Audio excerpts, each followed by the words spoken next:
بول رہے ہیں تھوڑی کیا بات ہے جڑے نہیں بول رہے انہوں نے پھر کیا ہی بات ہے کہ شان صدیق اکبر پہ قربان میں رازدار رسالت کی کیا بات ہے. کون صدیق؟ کملی والے کی جس کو رفاقت ملی، کملی والے کی جس کو رفاقت ملی، سب صحابہ کی جس کو امامت ملی، سب سے پہلے ہے جس کو خلافت ملی.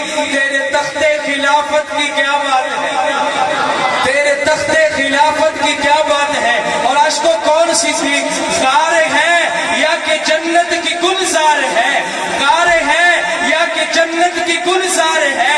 ایک طرف مار ہے ایک طرف یار ہے، زہر پاؤں پہ زانوں پہ دلدار ہے.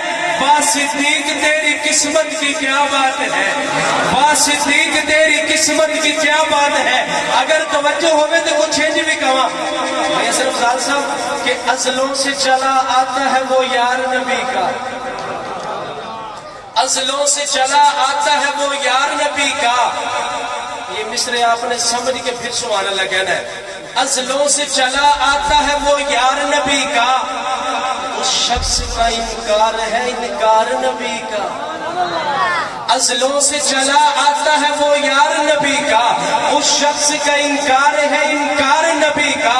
اور ملنا ہو اسے تو آسان پتا ہے اس کا، صدیق کا گھر بار ہے گھر بار نبی کا، صدیق کا گھر بار ہے گھر بار نبی کا، صدیق کا گھر بار ہے گھر بار نبی کا. اور اس شعر پہ پوری توجہ، صدیق کا گھر بار ہے گھر بار نبی کا. میاں کچھ لوگ جھلک دیکھنے آئے تھے نبی کی، صدیق میں کرتے رہے دیدار نبی کا.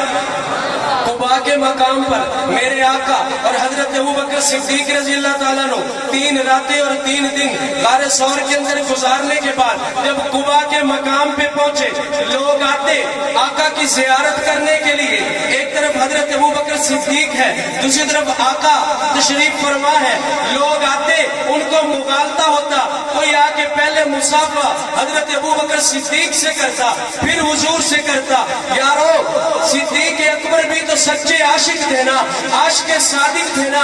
لوگوں کی بات کو بھانپ گئے اور سمجھنے لگے کہ انہیں مغالطہ ہو گیا ہے. خود چادر اٹھائی، اٹھا کر دھوپ کے لیے سائبان بن کے میرے آقا کے اوپر کھڑے ہو گئے تاکہ پتہ چل جائے جو اوپر کھڑا ہے وہ غلام ہے، جو نیچے بیٹھا ہے وہ آقا ہے. کہے ذرا سبحان اللہ.